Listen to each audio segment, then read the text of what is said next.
tired of patience. Abandoned, she was fighting alone for her life. Commonplace in this part of the world makes woman under the indifferent look of the world makes woman mutilated deep in his soul makes woman. The road is tough to his Christ makes woman. A crier à l'aide, la police n'existe plus. À qui vous son sang coulé sous le regard indifférent des passants. Abandonnée, elle luttait seule pour sa vie. Fait banal dans cette région du monde. Femme violée sous le regard indifférent du monde. Femme violée, mutilée au fond de son âme. Femme violée, elle aurait pu être ta mère ou ta sœur. Femme violée, oh, makes woman under the indifferent look of the world makes woman mutilated deep in his soul makes woman. The road is tough to his Christ makes woman.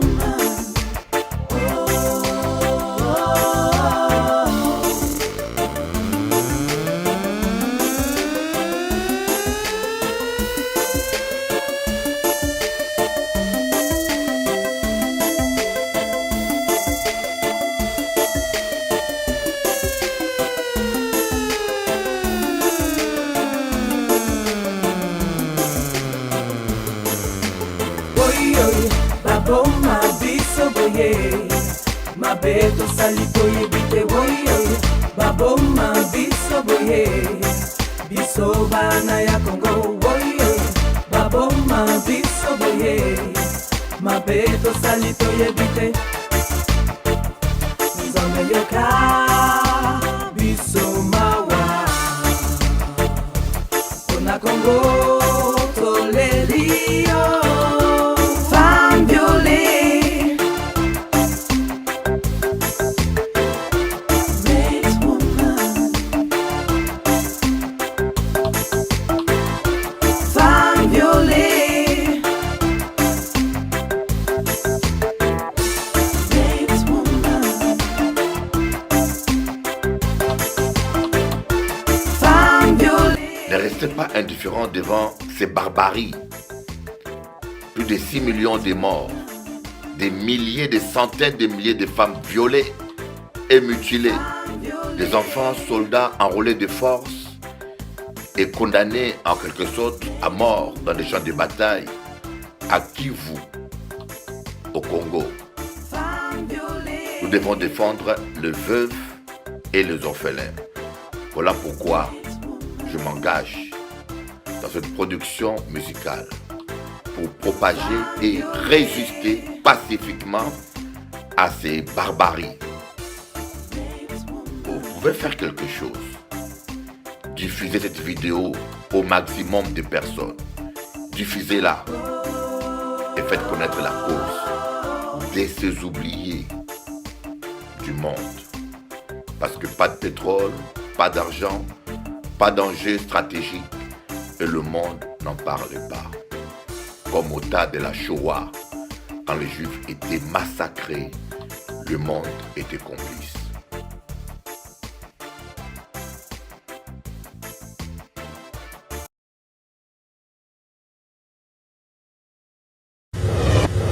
Écoute un conseil, ma fille. Aujourd'hui, les relations amoureuses apportent plus déception, souffrance, solitude. Voilà pourquoi adopte comme principe, vaut mieux être seul que mal accompagné. Ne sois jamais pressé pour t'engager, prends ton temps. Vaut mieux être seul dans la solitude que être dans la solitude dans un mariage. Voilà pourquoi je te dis, ma fille, il faut toujours avoir un plan B. Il faut chercher, ne dépend jamais à 100% d'un homme, même s'il paraît bon. Il ne faut jamais dépendre d'un homme. Voilà pourquoi je dis, tiens bon, pense à toi, personne ne t'aimera plus que toi-même. Et surtout, ne fais pas des enfants avec quelqu'un dont tu n'es pas sûr. Que Dieu te bénisse.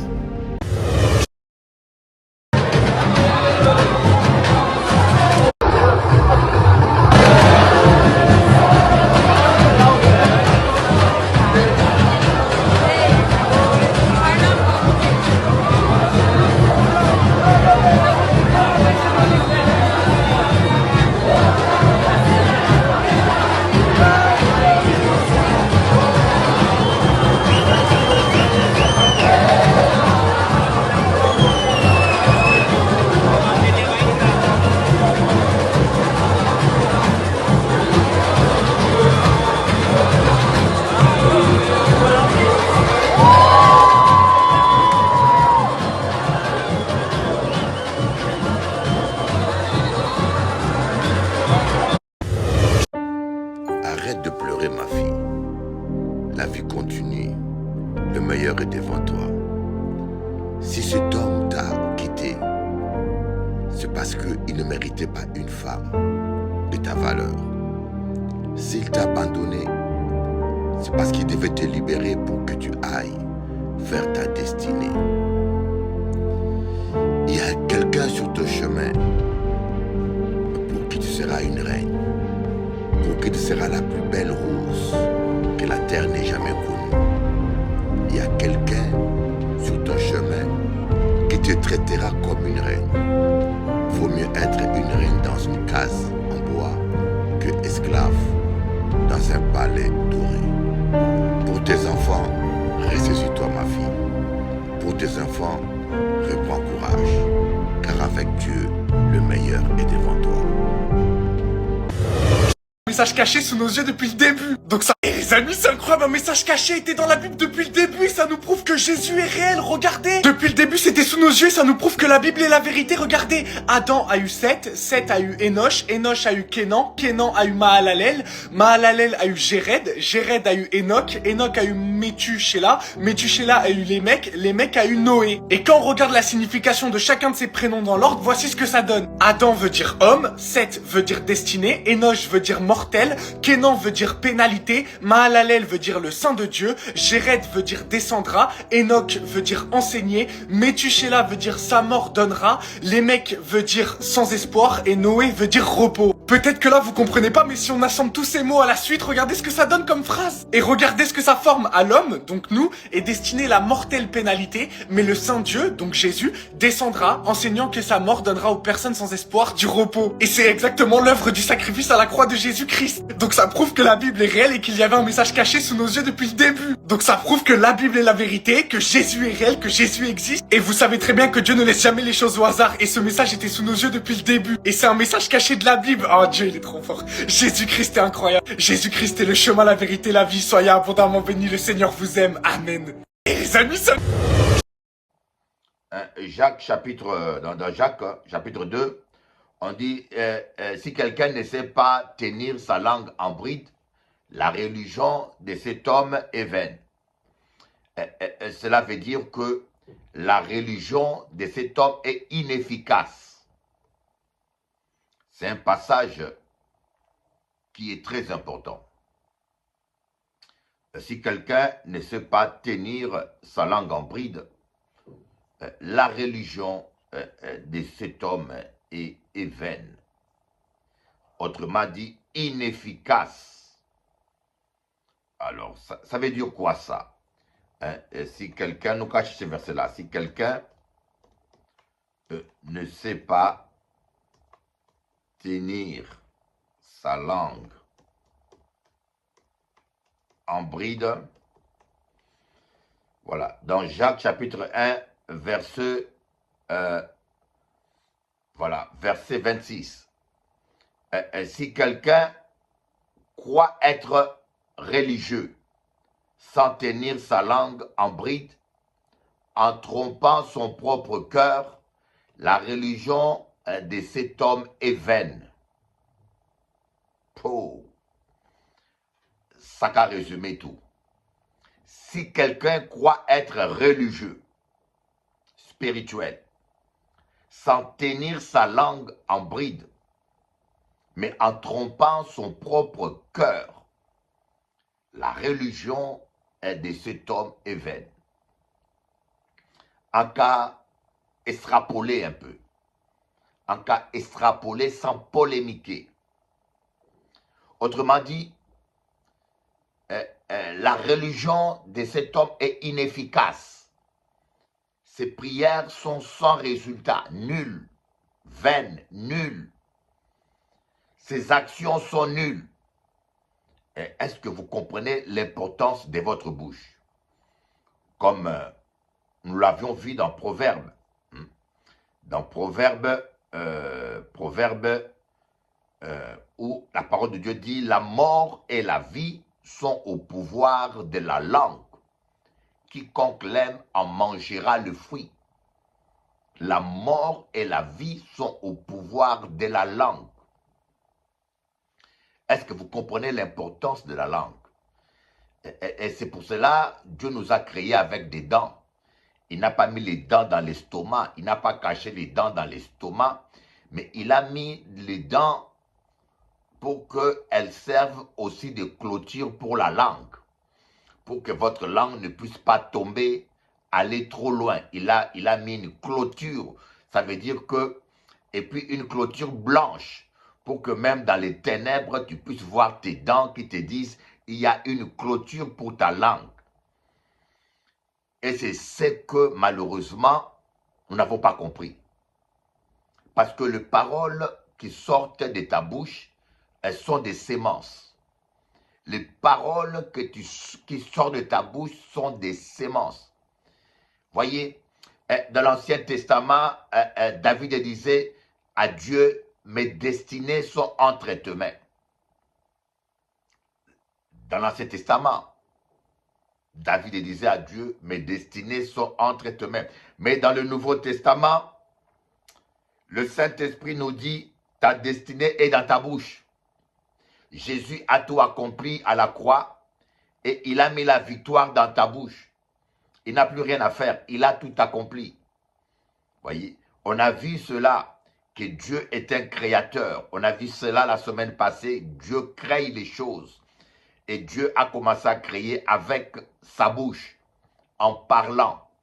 La terre était chaotique, informe et vide. Il fallait que Dieu parle. Et pourtant, la terre était remplie du Saint-Esprit. On dit l'Esprit de Dieu se mouvait au-dessus des eaux. Voyez. La terre était remplie du Saint-Esprit, mais voilà pourquoi, tant que Dieu ne dit rien, le Saint-Esprit ne fait rien. Vous voyez, il fallait que Dieu parle. Et cela aussi est imagé par la piscine de Bethesda. Un ange descendait dans la piscine de Bethesda, il déposait l'onction et secouait l'eau. Quand l'eau était en mouvement, la première personne qui se disait en lui-même, si je plonge dans cette eau, le premier je serai guéri. Donc il parlait à l'intérieur de lui-même et qui plongeait dans l'eau était guéri. Vous savez, il y a des gens, et ce que j'aimerais vous expliquer, parfois, notre langue annule nos prières. Votre avenir est dans votre bouche. Ah, nous sommes de malheureux. Ah, je m'en sortirai pas. Ah, la vie est dure. Ah, les gens ne m'aiment pas. Et bien sûr, il faut bien préciser, les gens mondains ne m'aiment pas. Mais ceux qui sont remplis du Saint-Esprit m'aimeront. Voyez.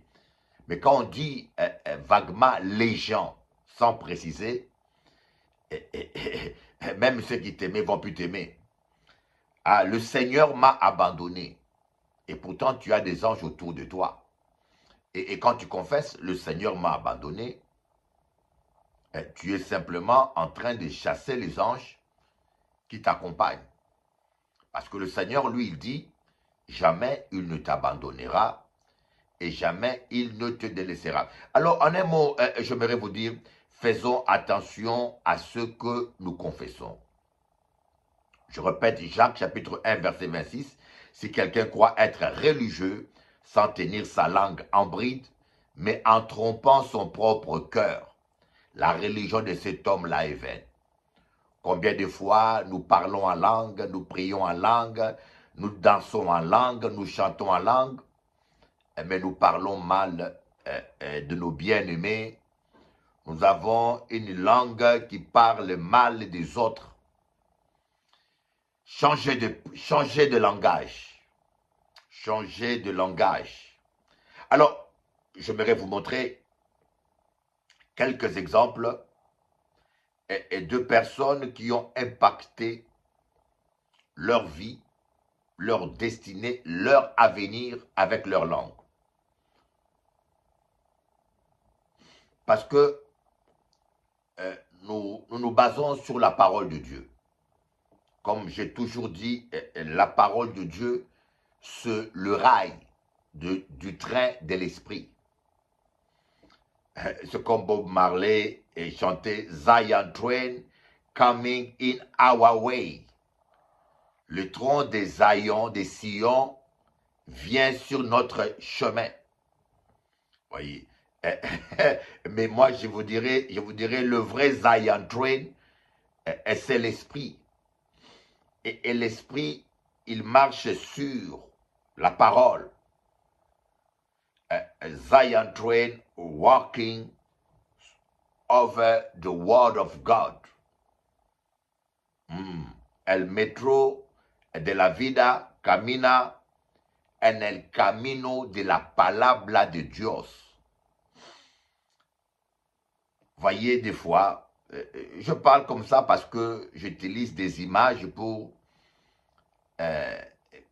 impliquer certaines personnes qui nous suivent. Je parle à un public qui n'est pas seulement chrétien.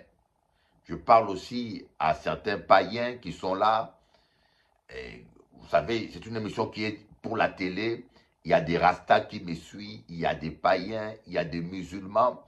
Voilà pourquoi j'utilise certains termes qu'ils peuvent comprendre mieux. Comme l'apôtre Paul, des fois il parlait aux gens des Crétois, et il utilisait même certains proverbes des Crétois, de leurs prophètes, pour confirmer sa prédication. Bien sûr, les chrétiens religieux vont dire, mais qui pasteur là qui a parlé des Zion Train, de Bob Marley, parce que les autres religieux, et les autres pas qu'à toucher monde avec mentalité aux religieux là. On va lire Genèse 22, verset 7. Nous allons voir le père de la foi. Le père de la foi qui est Abraham.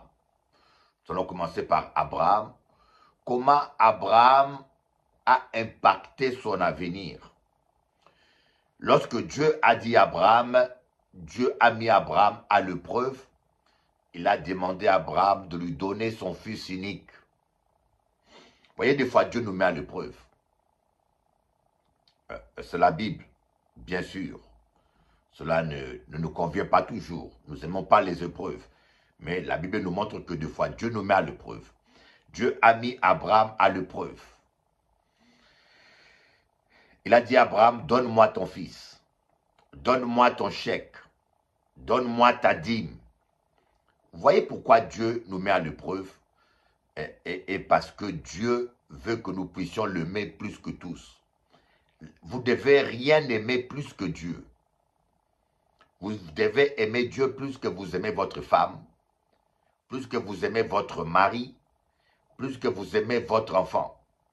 Si vous êtes prêt à obéir à votre mari qu'à Dieu, vous êtes une idolâtre. Si vous êtes prêt à obéir à vos enfants qu'à Dieu, vous êtes une idolâtre. Si vous êtes incapable de donner à Dieu votre dîme parce que vous aimez l'argent, votre Dieu c'est maman, c'est l'argent. Vous comprenez? Je rentrerai en détail peut-être plus tard. Alors, on va lire le verset 7. Alors Isaac s'adressa à son père Abraham en disant, « Mon père ?» Il répondit, « Mais voici mon fils. » Isaac reprit, « Voici le feu et le bois. Mais où se trouve l'agneau pour l'holocauste ?» Abraham répondit, « Mon fils, Dieu pourvoira lui-même à l'agneau pour l'holocauste. » Et ils continuèrent à marcher tous les deux ensemble. Nous voyons au verset 13, Abraham leva les yeux et vit derrière lui un bélier retenu par les cornes dans un buisson. Il alla prendre le bélier et l'offrit en holocauste à la place de son fils. Regardez, Abraham, Dieu lui dit, « Donne-moi ton fils en sacrifice. » Abraham va prendre son fils et l'amener à la montagne désignée par Dieu. Abraham n'est pas allé n'importe où. D'ailleurs, c'est le problème que nous avons avec les chrétiens. Vous allez n'importe où. Vous allez dans n'importe quelle église. Vous suivez n'importe quel gourou. Vous voyez, Yokale, c'est pas tout le monde qui est sérieux. Et je vous le répète, c'est pas tout le monde qui est un pasteur sérieux.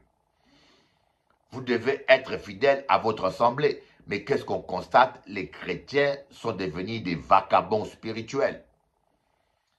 Vous suivez n'importe qui, même des gens de mauvaise vie. Quand dans une église, on vend de l'huile, on vend de balais, vous devez sortir de là. Ce n'est pas une église de Dieu. Je répète, je dis bien et j'assume ce que je dis. Je lance un défi à tout pasteur qui voudra me contredire. Je demande aux chrétiens de sortir de toute église où le pasteur vend de l'huile, où il vend de l'eau, où il vend du sel, où il vend de balai. C'est un bandit, un voleur, un parasite, un faux pasteur, un faux prophète. Je vous dis de ne pas appeler homme de Dieu quelqu'un qui fait payer les entretiens. J'assume. Si un homme de Dieu peut me prouver le contraire, je suis prêt à l'affronter, à le confronter. Tout pasteur qui vous dit l'entretien c'est 1000 euros, c'est 100 euros, ou soi-disant prophète qui vous dit convention payant. Les conventions payantes, c'est diabolique, c'est maman. Ce sont des voleurs qui le font, des faux prophètes. Une convention ne doit pas être payant. L'accès à la parole de Dieu ne doit pas être payant. Je me tiens dessus. Et jusqu'à ma mort, je vous dis, je ne ferai jamais de convention payante. Et tous les bandes de pasteurs, soi-disant prophètes, yokadio prophètes, quand vous faites des réunions de la parole, il faut payer pour avoir accès à la parole. Ce sont des gourous. Jésus a dit, vous avez reçu gratuitement, donné gratuitement. La parole que je vous donne, Dieu me l'a donnée gratuitement. Et je vous le donne gratuitement. Je ne suis pas là pour faire du business. Tous les gens qui vendent la parole, ce sont des voleurs. Il peut même faire descendre le feu du ciel, ça ne m'impressionne pas. Tu peux même ressusciter les morts, et Dieu ne se répand pas de ses dons. Vous voyez? Mais si vous aimez les escrocs, vous aimez les voleurs, parce qu'il y a des femmes et des hommes qui aiment des escrocs et des voleurs. Vous voyez, les gens qui vous font payer la prière, et pour vous imposer les mains, ils vous demandent de payer. Si vous les aimez, et le jour où vous serez victime d'eux, ne vous plaignez pas. Hein? Si vous aimez ce genre des escrocs, le jour où ils vont abuser de vous, voyez, lorsque vous élevez un lion, et le jour où vous n'aurez pas la viande à lui donner, il va vous manger, bien-aimé. Vous pouvez être gentil comme vous voulez, il va vous manger. Et ne te plains pas. Et lorsque toi, tu vas soutenir les faux prophètes, hein, les vrais prophètes sont en souffrance. Ils ont des difficultés financières. Et parce qu'ils ne mentent pas, parce qu'ils ne manipulent pas les gens. Je vous dis, les vrais hommes de Dieu aujourd'hui souffrent. Ils sont en difficulté financière. Pourquoi? Parce que les charlatans ont du succès. Et malheureusement, comme il y a un grand nombre de chrétiens charnels qui aiment les mensonges, qui aiment la manipulation, qui n'ont pas le discernement, c'est là-bas qu'ils vont. Et ils vont soutenir ces charlatans. Et après, lorsque ces charlatans se tournent contre eux, abusent d'eux, ils se plaignent, ils se mettent à pleurer, mais Yoka aimé, charlatan, c'est mon-là que Yoka aimé. Voyez, Abraham n'est pas allé dans n'importe quelle montagne. Moi, j'ai des chrétiens qui ont quitté l'église à Paris parce que c'est trop loin. Mais on ne choisit pas une église qui est à côté de chez toi. Combien de fois on doit vous prêcher qu'une église n'est pas un supermarché? Des fois, Dieu peut te mettre à l'épreuve. Il te donne une église qui est loin de chez toi. Et parce que c'est là où il a attaché un bélier pour toi. Écoutez, Dieu peut te mettre à l'épreuve. Il te met dans une église qui est peut-être à 100 km de chez toi. Et c'est là qu'il a attaché ton bélier, ta bénédiction. Et ça peut être ton mari, ça peut être ton travail, ça peut être ta délivrance, ça peut être ta guérison. Voyez, Dieu attache ton bélier toujours à une montagne. Et la montagne est l'image de l'église. Mais si toi, tu vas dans la montagne qui te plaît le plus, dans la montagne la plus verte, comme Lot avait choisi la plaine de Sodome et Gomorrhe qui était plus verte. Voyez, si tu choisis la montagne la plus proche, comme Lot, voyez, il a dit, l'ange de l'Éternel a dit à Lot, grimpe la montagne. Lot a dit, mais non, il y a cette ville qui est à côté, qui est la plus proche, plus accessible. Permets-moi d'y aller. Et l'ange lui a dit, vas-y. D'ailleurs, la ville s'appelle Toas, ou je ne me rappelle pas du nom. Et c'est là où sa femme est morte. La femme de Lot est morte parce que Lot n'a pas choisi le bon endroit. Il a choisi la facilité. L'ange lui a dit, monte la montagne. Vous savez, quand on grimpe une montagne, le chemin contourne la montagne, vous voyez. En général, le chemin, quand on grimpe une montagne, le chemin n'est jamais ligne droite, ça contourne. Et je suis convaincu pleinement que si Lot avait pris la montagne, sa femme peut-être aurait été tentée de regarder par derrière, mais si elle est dans l'autre versant, elle n'aurait pas vu Sodome et Gomorrhe, parce qu'elle aurait été dans l'autre versant de la montagne. Peut-être que sa femme ne serait pas morte. Mais Lot a choisi un chemin, une ligne droite. Vous voyez, quand vous choisissez la facilité, les gens qui cherchent la facilité s'éloignent toujours du plan de Dieu. Je vous dis, les gens qui cherchent la facilité s'éloignent toujours du plan de Dieu. Ne cherchez pas la facilité, bien-aimés. Ça, c'est un conseil que je vous donne. Ne courez pas derrière la facilité. Et Abraham n'a pas cherché la facilité. Il n'est pas allé dans la montagne la plus proche. Il est allé à la montagne indiquée par Dieu. Là où Dieu a voulu que tu sois. Vous voyez, Abraham, il aurait habité à Orléans. Si Dieu lui dit que ton église, ton pasteur c'est Bishop Eli, ton église c'est à Fresnes, Abraham, tous les dimanches, il aurait pris sa voiture, il serait allé à Fresnes. Mais aujourd'hui, les chrétiens prennent les églises comme des supermarchés. Et voilà pourquoi vous ne rencontrez pas votre bélier. Votre bélier est attaché quelque part. Il faut être au bon endroit. Et Abraham a dit à son fils Isaac, quand son fils lui a demandé, mais papa, voici le feu et voici le bois. où se trouve l'agneau.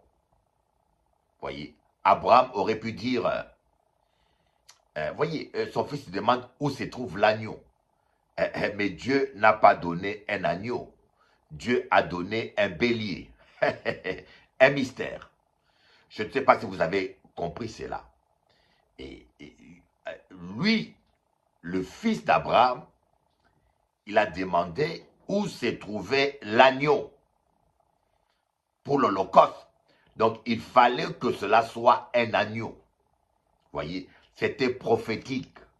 Dieu va donner un agneau, le fils de Dieu.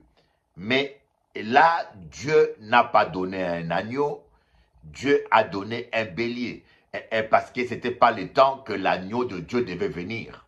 Voyez, ce n'était pas l'époque où l'agneau de Dieu devait venir. Dieu a donné un bélier. Et l'agneau de Dieu qui ôte le péché du monde allait venir quelques centaines d'années après. Des milliers d'années, je crois bien, après. Donc le fils a demandé où est l'agneau. Mais Abraham a confessé. Dieu pourvoira lui-même à l'agneau pour l'Holocauste. Il dit à l'agneau. Dieu pourvoira lui-même à l'agneau pour l'Holocauste. Mais il ne savait pas que Dieu allait donner son propre fils. Voyez, ce que vous dites, c'est ce qui va s'accomplir.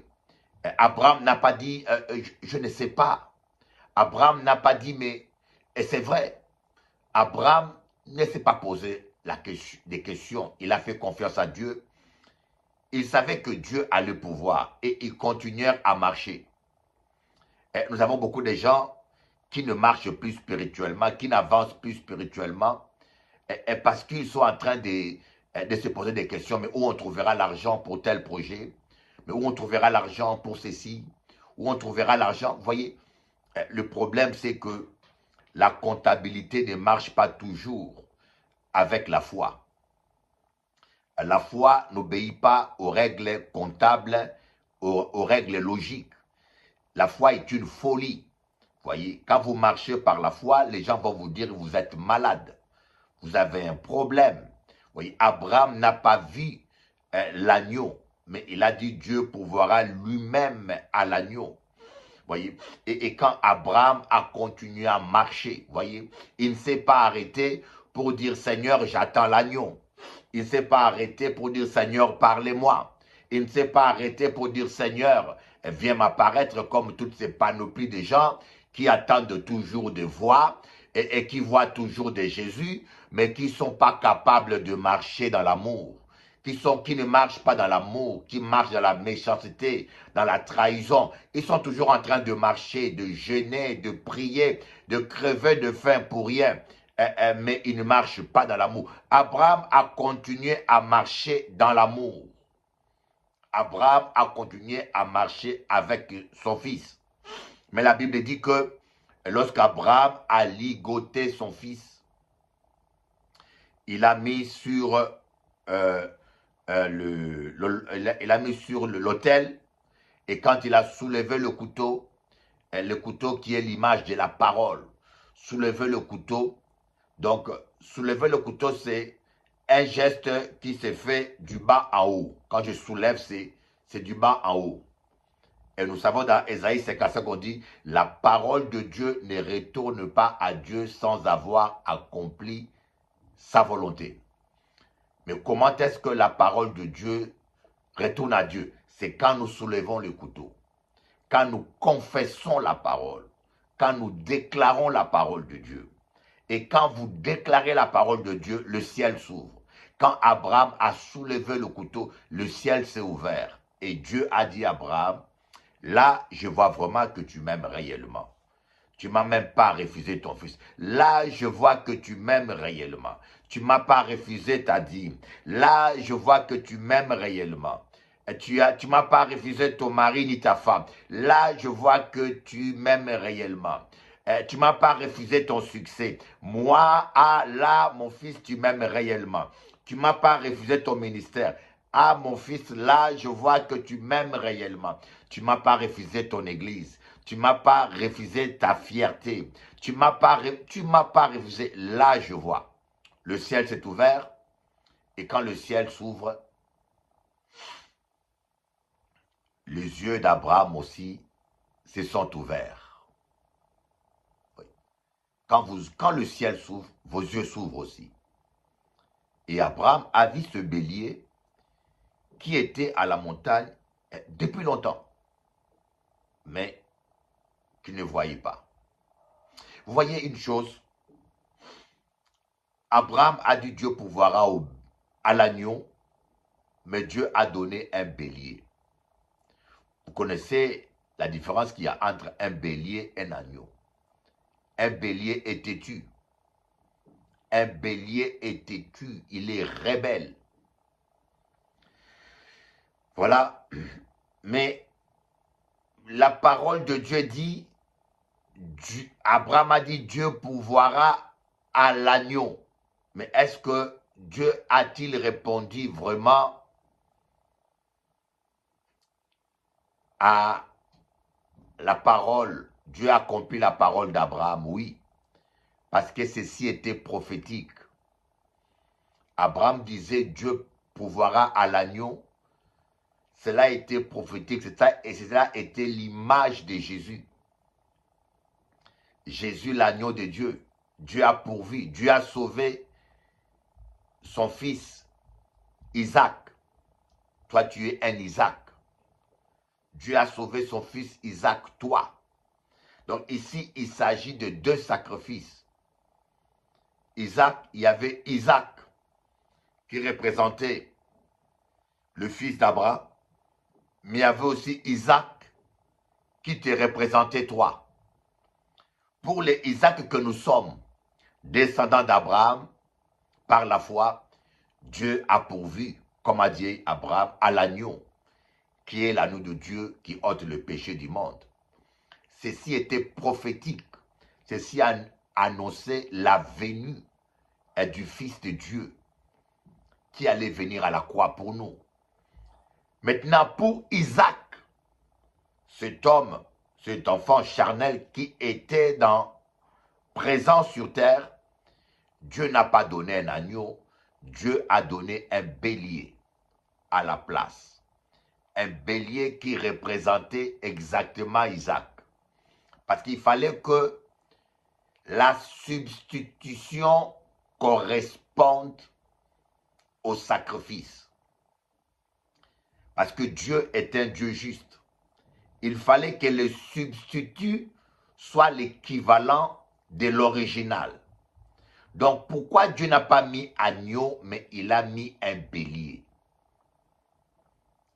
J'aimerais vous expliquer un rhéma. Je dis bien un rhéma, c'est quelque chose qu'on t'a jamais dit.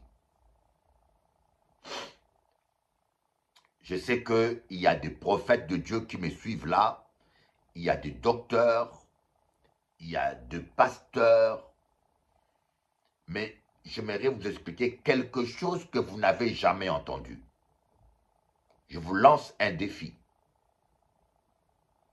Peut-être que vous l'avez entendu, mais il y a 99% de chances que vous ne l'ayez jamais entendu. Ce que je vais vous dire là, que vous ayez 50 ans dans l'évangile. Vous voyez, parce que quand Dieu m'a appelé, moi, Bishop Eli, pour les servir, une sœur a vu un ange avec une épée. Et Dieu m'a fait cette grâce. Et quand je prêche, pendant que je prêche, il me donne des rhémas, c'est-à-dire des choses que je n'ai entendues nulle part, ni lu dans aucun livre. Mais Dieu me le donne d'une manière instantanée. Voilà pourquoi je me permets de te dire aujourd'hui, toi qui me suis là, que tu sois docteur en théologie, tu n'as jamais entendu ça. Peut-être que Dieu te l'a révélé à mon insu, mais moi maintenant j'ai 56 ans, je n'ai jamais entendu ça. Écoutez, j'ai 56 ans, je n'ai jamais entendu un homme me le dire, ni une femme me le dire. C'est venu là tout de suite là comme par élimination. Voilà pourquoi je l'appelle Rhéma. Pourquoi Dieu a-t-il donné un bélier, pas un agneau? Parce que Isaac était un bélier. Isaac n'était pas un agneau. Parce que Isaac parlait. Voyez, Jésus à la croix n'a pas dit de mots. On l'a insulté, on l'a frappé, il ne répondait pas. Mais voyez, Isaac, lui, il parlait. Il a dit, papa, où est le sacrifice? Où est? Isaac parlait. Faites l'expérience. Un agneau ne parle jamais quand vous le tuez. Quand vous attrapez l'agneau, vous allez le gorger. L'agneau ne pleure pas, ne parle pas, il est silencieux. Mais le bélier fait tellement du bruit. Le bélier fait du bruit. Et Isaac était un bélier. Il parlait.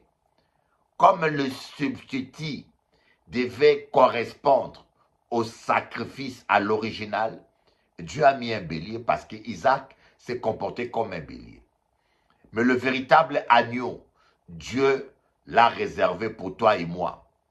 L'agneau qu'avait prophétisé Abraham était Jésus-Christ en personne. Et lui, il n'a pas parlé.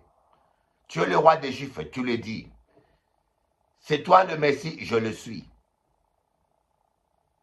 On le giflait, il ne parlait pas. Insultait, il ne répondait pas.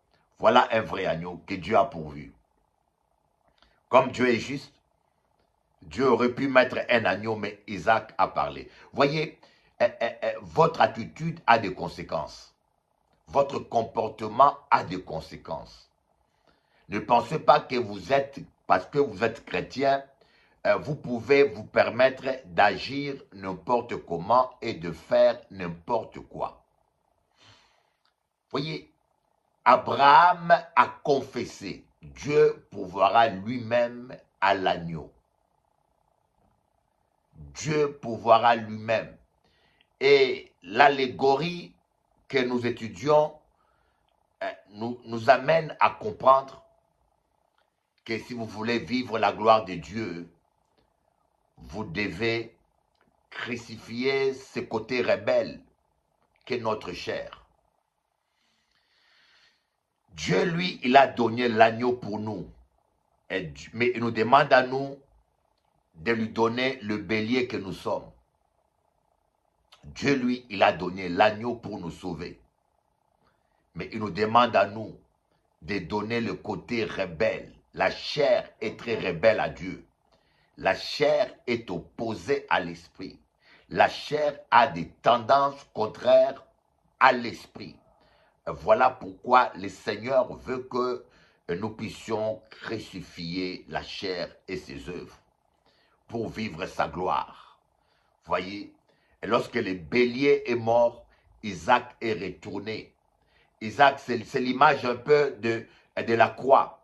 Nous allons à la croix, nous crucifions le bélier et nous retournons en nouvelle créature. Nous montons à la montagne de sacrifice, on s'offre à Dieu dans l'eau du baptême et nous ressuscitons et nous retournons maintenant. Vous voyez, c'était Isaac qui retournait, mais c'était un autre Isaac. Son caractère rebelle a été crucifié. Et nous avons beaucoup de béliers dans nos églises. Des béliers qui sont tout le temps en train de murmurer. Ils murmurent contre le pasteur, ils murmurent contre le frère, ils se plaignent contre un tel, mécontents. Ah, l'église n'est pas bien organisée. Ah, où va l'argent? Ah, ne comprenez pas. Ah, les pasteurs, ah, les chrétiens, ah, mon mari. Ah,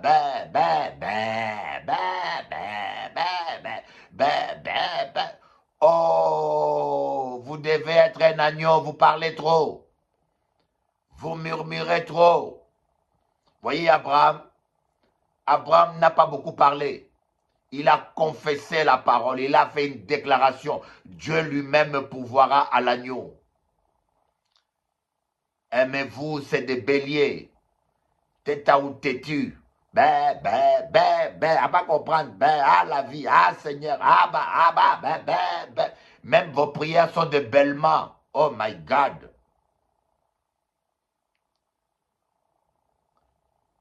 Voyez, ce que Abraham a déclaré, c'est ce qu'il a vécu. Et ce que vous déclarez, c'est ce que vous allez vivre. Ce que vous déclarez, c'est ce que vous allez vivre. J'aimerais que tu dises, je réussirai. Mes enfants réussiront. je m'en sortirai. Le meilleur est devant moi. Le mariage, c'est bon. J'ai tellement entendu des femmes dire, les hommes sont mauvais. Et si tu dis que les hommes sont mauvais, en même temps, tu demandes à Dieu un mari. Tu ne vois pas qu'il y a problème. Dieu va te donner un mari mauvais. Tu vas attirer sur toi de maris mauvais parce que tu dis les hommes sont mauvais. Et parfois même, comme il est bon, il ne va rien te donner parce qu'il ne peut pas te donner un scorpion. Il faut bien parler avec ta langue. Certains hommes, la majorité des hommes sont mauvais. Mais l'homme que Dieu me donnera sera bon. Hier, j'ai entendu une jeune femme me parler de son mari. Elle m'a expliqué ce qu'elle a vécu. Je dis, wow, wow. Il y a des femmes qui souffrent. Hein? Je vous avoue, il y a des femmes qui souffrent. Et je suis sérieux, il y a des femmes qui vivent de ces choses que vous ne pourrez pas imaginer. Ma fille Dominique, il faut faire attention. Il faut faire attention. Tatiana, il faut faire attention. Il faut faire attention, Sandrine. Voyez, rappelez-vous, tout le monde qui se marie est toujours amoureux. Tout le monde qui se marie croit au bonheur, croit en celui avec qui il se marie. Comme dit la parole de Dieu, une voix paraît juste à un homme, mais à la fin, c'est la voix de la mort. Dieu seul ne se trompe pas. Dieu seul ne se trompe pas. Et écoutez l'Éternel. Confiez-vous en l'Éternel. Vous devez crucifier vos beurs. Vous parlez trop ben. J'avais un frère à l'église. Ah, il belait tellement, on dit ça belait. Il belait tellement, il murmurait contre tout. Il murmurait tellement qu'il s'est étouffé spirituellement. Arrêtez de murmurer. La Bible dit que le mécontentement repose dans le sein des insensés. Mais la parole de Dieu nous dit, rendez grâce à Dieu en toutes circonstances, car toutes choses concourent au bien de ceux qui aiment Dieu, comme l'a chanté ma jolie épouse, la petite Jennifer. Hein? Comme l'a chanté Jennifer, rendez grâce à Dieu en toutes circonstances, car toutes choses concourent. Arrêtez de murmurer. Voilà ce passage qui nous montre la puissance de la parole. Et quand nous lisons Ézéchiel chapitre 34, verset 4, je vais vous donner un deuxième exemple et après je ferai la suite de l'enseignement d'aujourd'hui. Ézéchiel 34, verset 4. Puis il m'a dit, prophétise sur ces eaux. Tu leur annonceras, ossements desséchés, écoutez la parole de l'Éternel. Voici ce que dit le Seigneur l'Éternel à ces eaux. Je vais faire entrer un esprit en vous et vous vivrez. L'Éternel lui-même, il ne parle pas, mais il dit à Ézéchiel de parler. Ça ne vous fait pas bizarre? D'ailleurs, plus loin encore, l'Éternel va dire à Ézéchiel, Ézéchiel parle à l'Esprit. Donc, l'Éternel va dire à Ézéchiel, parle au Saint-Esprit. Dis-lui de souffler. Mais pourquoi Dieu lui-même ne parle pas? Voilà une question peut-être que vous devez vous poser normalement. Pourquoi Dieu lui-même ne parle pas? Parce que après la création, lorsque Dieu a placé Adam sur la terre, Dieu a donné la gestion de toute la création à Adam. Il a dit à Adam, à l'homme de dominer sur tout. Alors Dieu n'intervient plus sur terre. Seulement sans l'intervention d'un homme. Vous savez, quand vous louez une maison, même si vous êtes propriétaire, vous n'avez pas droit d'entrer dans la maison si le locataire ne vous y autorise pas.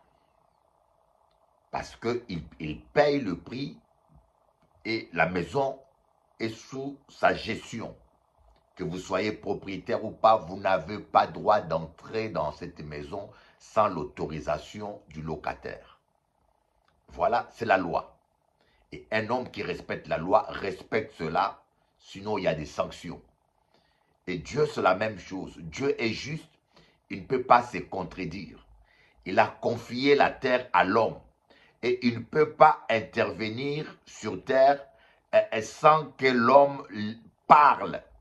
Voilà pourquoi Dieu lui-même n'a pas parlé.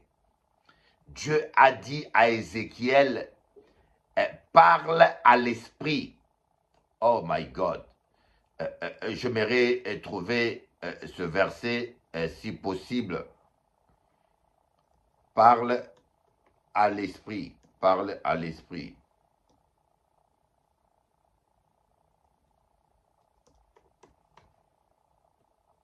Ézéchiel.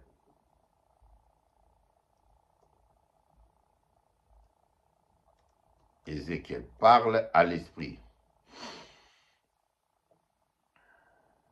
Voyez. Ézéchiel 37. On va voir Ézéchiel 37, le verset 9. Qu'est-ce que Dieu dit là? Il me dit, prophétise et parle à l'esprit. Prophétise, fils de l'homme, et dis à l'esprit. Ainsi parle le Seigneur l'Éternel. Esprit, vient des quatre vents, souffle sur ces morts et qu'ils revivent. Vous comprenez? Parce que Dieu respecte ses principes. Il dit à Ézéchiel, parle à l'esprit, alors que lui-même, au commencement, il avait dit que la lumière soit et la lumière fut. Maintenant qu'il a mis l'homme gestionnaire, il demande à l'homme, toi, tu parles à l'esprit. Parce que Dieu se soumet à sa parole lui-même. Dieu respecte sa parole. Dieu ne peut pas contredire sa parole parce que tu pries. Donc il y a des gens à qui Dieu dit, parle à l'esprit. Saint-Esprit guérit. Saint-Esprit délivre. Parle à l'esprit. Confesse la parole. Que le miracle soit. Que la victoire soit. Que la délivrance soit. Parle à l'esprit. Déclare. Déclare. Je déclare mon fils est délivré. Je déclare que mes enfants sont couverts par le sang de l'agneau. Je déclare que je m'en sortirai. Parle à l'esprit. Mais au lieu de parler à l'esprit, il y a qu'à faire les jeûnes, vous jeûnez, vous priez, vous jeûnez, vous priez. Vous allez maigrir. Vous allez maigrir, bien-aimés. Vous allez maigrir même. J'ai vu des gens qui sont morts en jeûnant. J'ai vu des gens qui ont jeûné 40 jours sans résultat. Ils sont encore plus médiocres que les païens. Parle à l'esprit. Il y a un moment pour prier. Il y a un moment pour jeûner. Il y a un moment où il faut parler à la montagne. Dis à la montagne, ôte-toi de là. Nous allons entrer en profondeur. Nous allons entrer en profondeur. Ne vous inquiétez pas. La profondeur attire la profondeur. Vous allez écouter la suite de cet enseignement. Nous devons parler à l'esprit. Déclare. Déclare la parole de Dieu. Ma vie ne sera plus jamais la même. Je déclare. Voyez. Ne déclarez pas je suis lié. Non, non. Déclare je ne suis pas lié. Je suis délivré par la puissance du Saint-Esprit. Je suis le temple du Saint-Esprit. Ma vie est cachée en Christ. Voilà un peu ce que je voulais partager avec vous. C'est tellement énorme qu'il y a encore 2 ou 3 séries d'enseignements que je vais rajouter dessus.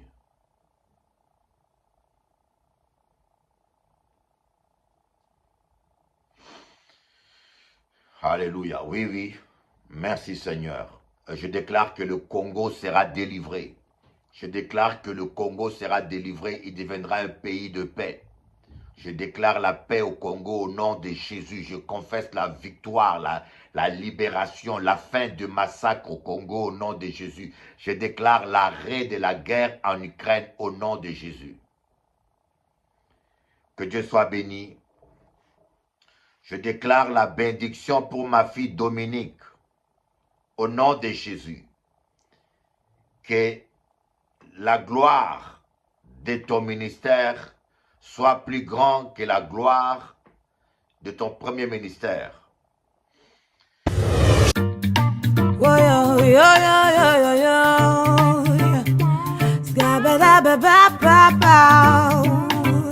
Africa,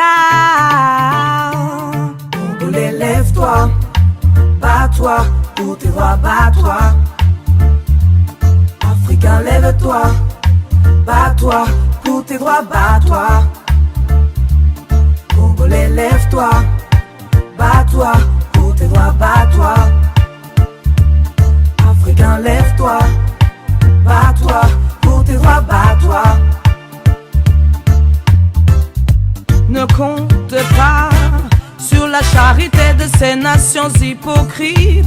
Ils vous vendent des armes et vous offrent des cercueils humanitaires.